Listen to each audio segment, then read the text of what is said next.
Ah bah tiens, question intéressante de Seagate. Bonjour, petite question générale, ça fait un moment que je m'intéresse aux airdrops. J'aurais voulu savoir si vous aviez des tips pour faire vos recherches d'airdrops, où les trouvez-vous? T'en fais un petit peu, tu participes ou pas du tout toi Théo à ce genre de choses? Ouais, j'en ai fait quelques-uns. Après, c'est vrai que moi, je suis pas airdrop farmer à fond. Je pense que d'ailleurs, il y a eu une grosse wave avant toute la wave des meme coins sur les airdrops. Tout le monde parlait que faire des airdrops. Et il y a eu pas mal de layer 2 qui ont lancé leur token. Et avec ça, il y a eu vraiment beaucoup d'airdrops avec des trucs de partout.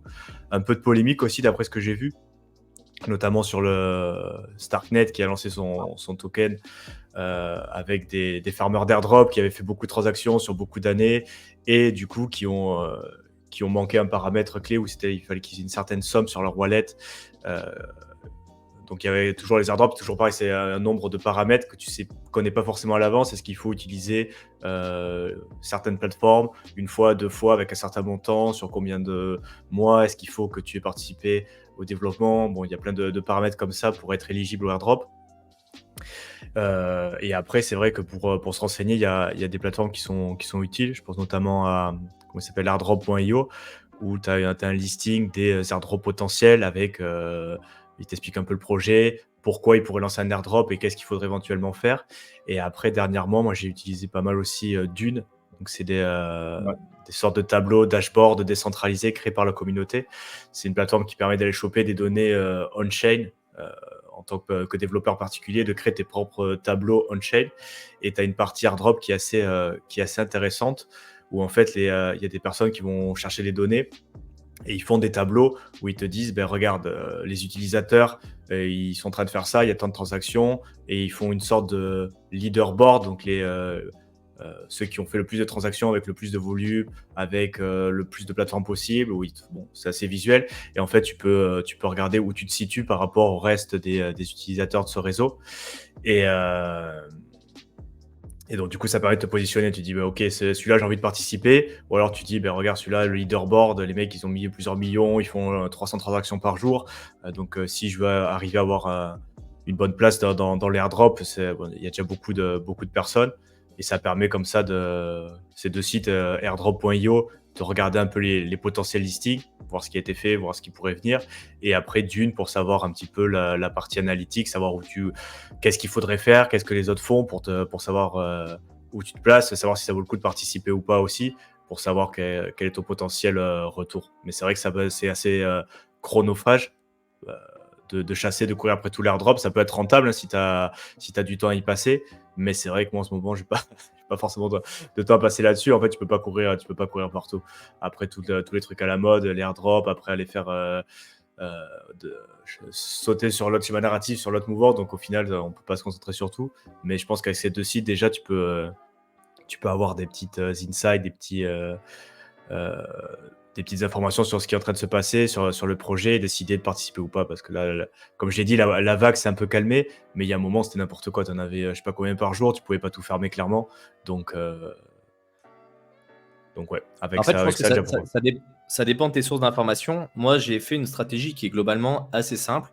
C'est-à-dire que je prends un profil dans un navigateur qui n'a rien à voir, qui est dédié aux airdrops. Déjà, je sépare toutes mes activités et tous mes fonds crypto qui potentiellement pourraient toucher aux airdrops. Parce que les airdrops, vous allez signer n'importe quoi comme transaction.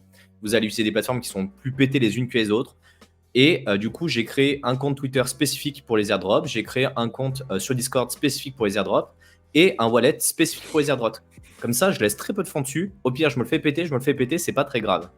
Donc déjà, en fait, de splitter comme ça permet d'apporter un peu de sécurité et d'éviter que vous soyez impacté. Après, comme tu dis, après, il y a un temps que vous avez passé par rapport potentiellement à l'argent que vous allez obtenir. Et je dis bien potentiellement. Et ça, il faut faire très attention. La stratégie que j'ai pris, moi, c'est de récupérer les infos sur Twitter parce que c'est là où ça rebalance assez. Il y a des personnes qui ont fait des listes entières d'airdrop et je vais aller farmer ce qui me paraît le plus prometteur en termes de projet. Je farme pas tous les projets que je vois passer parce qu'il y en a, c'est vraiment des shitcoins en force.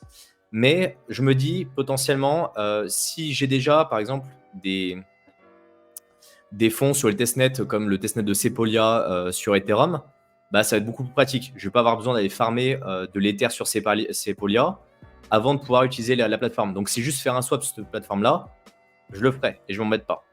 Après, de plus en plus, il commence à y avoir des logiciels pour aller éclater les personnes qui ont plein de portefeuilles. il y en a plein qui ont développé des espèces de bots qui vont créer 200 portefeuilles qui vont faire les mêmes actions. Et ça se voit de toute façon sur la blockchain. La plupart des blockchains sont transparentes. Et ils ont développé des algos pour arriver à éliminer tous ceux qui s'amusent à faire ça. Donc, tous ceux qui sont en train de vous vendre des logiciels pour les farmer de l'airdrop et autres, évitez-les. Clairement, évitez-les. Parce que vous avez plus de chances de vous faire pourrir vos adresses et de perdre vos fonds qu'autre chose. Après, j'ai pris le parti pris aussi de regarder un peu les critères communs à la plupart des airdrops. Si on prend les derniers qui sont tombés avec une valeur intéressante, je ne vous parle pas d'airdrop à 10 $, hein. Je vous parle d'un airdrop de chez Arbitrum, je vous parle des airdrops qui ont un peu de valeur.